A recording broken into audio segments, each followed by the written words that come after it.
Welcome to my channel math for think tanks. KPK board class 10th mathematics exercise 1.1 का चौथा सवाल आज हम करने जा रहे हैं। Find all the solution to the following equations. Question number 4 के अंदर आपके पास जो क्वाड्रेटिक इक्वेशन गिवन है, यहाँ पर आपको ये नहीं कहा जा रहा कि आप इस क्वाड्रेटिक इक्वेशन को किस मेथड पे सॉल्व करें। आप इसको फैक्टराइज भी कर सकते हैं, कंप्लीटिंग स्क्वायर से भी इसको सॉल्व कर सकते हैं, क्वाड्रेटिक फार्मूला से भी कर सकते हैं। तो हमारी जो प्रेफरेंस होगी वो फैक्टराइजेशन की होगी, क्योंकि वो हमारे पास सिंपलेस्ट मेथड होता है। तो t square minus 8t plus 7 is equal to 0, ये फर्स्ट क्वाड्रेटिक इक्वेशन है। आपने लास्ट वाली दोनों टर्मों को मल्टीप्लाई करना होगा। 7 को टी स्क्वायर से मल्टीप्लाई करें तो हमारे पास 7t स्क्वायर हासिल होता है। अब दरमियान वाला जो नंबर होता है माइनस 8t, इसको आपने ऐसे दो नंबर्स के अंदर अलग अलग करना होगा ताकि आपको ऐड या सब्ट्रैक्ट करने पर 8t हासिल हो माइनस का, और उनको अगर आप मल्टीप्लाई करें तो आपको प्लस 7t हासिल हो, 7t स्क्वायर। तो वो दो नंबर हमारे पास क्या है, माइनस टी एंड माइनस का 7t। तो यहाँ 8t की जगह आपने minus T and minus 7t लिख लेना होगा, प्लस 7 इज इक्वल टू 0। पहली जो दो टर्में हैं इनमें आपके पास t कॉमन है, जो दूसरी दो टर्में हैं यहाँ पर भी आपके पास 7 कॉमन है। अगर आप यहाँ से t कॉमन करते हैं तो यहाँ t माइनस 1 बाकी रहेगा, यहाँ माइनस 7 कॉमन करते हैं तो t माइनस 1 बाकी रहेगा। यहाँ पहला फैक्टर t माइनस 1 हासिल हुआ है, इसी वजह से हम यहाँ पर भी t माइनस 1 ही बनाएंगे, जिसकी वजह से हमें यहाँ पर माइनस कॉमन लेनी पड़ी है, is equal to 0। t minus 1 ये कॉमन फैक्टर है, ये एक दफ़ा लिखे जाएंगे। t माइनस 7 ये उसके साथ आएगा, नॉन कॉमन फैक्टर है, इज इक्वल टू 0। अब दो चीज़ें मल्टीप्लाई होकर 0 बना रहे हैं, तो उनमें से पहली वैल्यू 0 हो सकती है और या दूसरी वैल्यू 0 हो सकती है। तो यहाँ से t minus 1 is equal to 0 है। t का पहला रिजल्ट माइनस 1 इधर 0 किस तरफ आएगा तो प्लस 1 होगा, इज इक्वल टू किस तरफ, और माइनस 7 इज इक्वल टू किस तरफ जाएगा तो वो प्लस 7 हो जाएगा। t के दो रिजल्ट पॉसिबल होंगे, 1 एंड 7, और यही रिक्वायर्ड सोल्यूशन सेट होगा। पार्ट नंबर 2 देख लेते हैं। 72 plus 6x is equal to x square. Given quadratic equation आपने लिख लेनी है। यहाँ पर लिखा हुआ है रीअरेंजिंग गिवन इक्वेशन। रीअरेंजिंग का मतलब क्या है, क्योंकि हमारे पास क्वाड्रेटिक इक्वेशन में जो फर्स्ट टर्म होती है वो एक्स स्क्वायर होती है, दूसरी एक्स वाली टर्म, और लास्ट में constant is equal to 0। Rearranging में आपने इसको उसी तरतीब में लिखना होता है जैसे general form of quadratic equation होती है।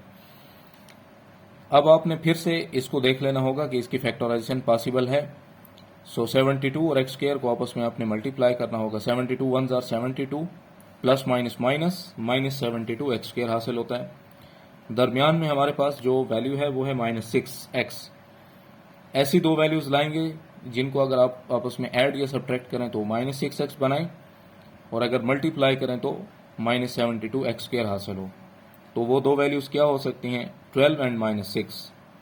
12 6 आर 72 होता है, और 12 को 6 से माइनस कर लें उसमें से तो 6 भी हासिल होता है। 12 के साथ आपने माइनस का साइन लगाना होगा और 6 के साथ प्लस का। 12 में से 6 माइनस कर लें तो आपके पास रिक्वायर्ड माइनस 6x हासिल होता है। पहली दो वैल्यूज में आपके पास x कॉमन है, रिमेनिंग टर्में होंगी x प्लस 6, और यहाँ भी हमने x प्लस 6 बनाने के लिए माइनस 12 हमें कॉमन लेना पड़ेगा। माइनस 12 कॉमन करें तो यहाँ x की जगह सिर्फ ये जो 12 है x के साथ ये इधर बाहर आएगा, x रह जाएगा, और यहाँ पर 6 चूंकि 12 6 आर 72 होता है, is equal to 0। x plus 6 हमारे पास कॉमन है, एक बार लिखे जाएंगे, और x माइनस 12 हमारे पास नॉन कॉमन है, is equal to 0। x plus 6 is equal to 0 और x minus 12 is equal to 0। x plus 6 is equal to 0, so x is equal to minus 6। ये माइनस 12 उधर शिफ्ट करें, x is equal to plus 12। Solution set आएगा minus 6 and plus 12। Third part देखते हैं। 4r square plus 4r plus 1 is equal to 0।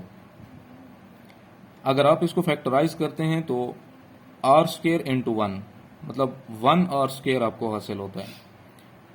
दरमियान में हमारे पास जो क्वांटिटी है वो है 4r, तो ऐसे दो नंबर पॉसिबल नहीं हैं जो कि हमें 1r स्क्वायर भी दें और 4r भी बनाएं। तो उसके लिए हमारे पास जो दो और मेथड हैं, कंप्लीटिंग स्क्वायर मेथड भी होता है और क्वाड्रेटिक फार्मूला भी होता है, तो आप उन दोनों में से कोई एक लगा सकते हैं। मैंने यहाँ पर कंप्लीटिंग स्क्वायर से इसको सॉल्व किया है। कंप्लीटिंग स्क्वायर मेथड के मैं स्टेप्स जो है एक बार रिवाइज करा देता हूँ आप लोगों को।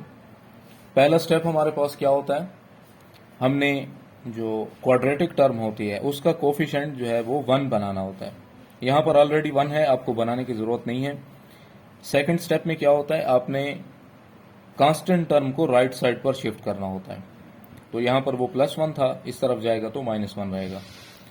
थर्ड टर्म आपके पास क्या होता है, थर्ड स्टेप, आपने r का जो कोफिशिएंट होगा यानी कि x का जो कोफिशिएंट होता है उसके हाफ का स्क्वायर आपने दोनों तरफ ऐड करना होता है। अब 4 का हाफ हमारे पास क्या होगा, 2। सो 2 स्क्वायर आपने दोनों तरफ ऐड करना होगा। r स्क्वायर, ये वाला 4r इधर और ये 2 स्क्वायर इधर आएगा और -1 और 2 स्क्वायर दोबारा यहां पर भी आप ऐड करेंगे। तो एक ही जगह आपके पास r है, b की जगह 2 है। यहाँ 2ab जो टर्म आप बनाएंगे इस 4r की जगह वो क्या होगी, 2a की जगह r, b की जगह 2 प्लस 2 स्क्वायर, ये -1 और 2 स्क्वायर 4 हो जाएगा। यहां से लेकर यहां तक ये a square plus 2ab plus b square है। इसको आपने कंप्लीट स्क्वायर बना लेना होगा, a plus b whole square, और 4 में से 1 माइनस करें 3 रहेगा। r की वैल्यूज फाइंड करने के लिए यहाँ वाला स्क्वायर हमें हटाना पड़ेगा, taking square root on both sides, यहां पर भी और इधर भी। स्क्वायर और स्क्वायर रूट आपस में कैंसिल कर लें, r प्लस 2 बचेगा। ये फिर से थर्ड क्वांटिटी है, इस पर पहले भी आपको मैं बता चुका हूं। इसके रिजल्ट को आपने प्लस माइनस में लिखना होगा। So r plus 2 is equal to plus square root 3 लिख लें और r plus 2 is equal to minus square root 3। ये प्लस 2 है, इस तरफ इक्वल टू क्या आएगा, -2 बनेगा। ये भी प्लस 2 है, इस तरफ आएगा तो -2। r के दो रिजल्ट पॉसिबल हैं, पहला होगा -2 प्लस स्क्वायर रूट 3 और दूसरा होगा -2 माइनस स्क्वायर रूट 3। पार्ट 4 है, लास्ट पार्ट है। इसमें हमें जो पॉलिनोमियल गिवन है वो क्वाड्रेटिक शेप में नहीं है, तो आप पहले इसको सिंप्लीफाई करेंगे और इसकी क्वाड्रेटिक शेप बना लें। ये पहला जो बाहर एलिमेंट है इसको आप ब्रैकेट के अंदर हर एलिमेंट से मल्टीप्लाई कर दें। x into x x square, x in multiply by 10 10x आएगा। यहाँ पर ये 10 इंटू 10 100 आएगा, प्लस माइनस माइनस, और माइनस 10 इंटू एक्स 10x आएगा। सो एक्स स्क्वायर प्लस 10x, इन दोनों टर्मों को आप इधर ले आए, इज इक्वल टू के इधर शिफ्ट कर दें, तो ये दोनों जब इधर आएंगे वहां पर कोई टर्म रिमेनिंग नहीं बचेगी, इज इक्वल टू 0 आएगा। सो एक्स स्क्वायर, यहाँ 10x प्लस 10x, ये x वाले टर्मों को आपस में ऐड कर लें और ये प्लस 100 इज इक्वल टू 0। आप इसको यहीं पर ही फैक्टराइज कर लें। तो जब आप इनको फैक्टराइज करेंगे, यहाँ पर इन दो टर्मों में x कॉमन है, यहाँ पर 10 कॉमन है। x कॉमन करें तो x प्लस 10 बचेगा और यहाँ पर 10 कॉमन करें तो x प्लस 10 बचेगा, इज इक्वल टू 0।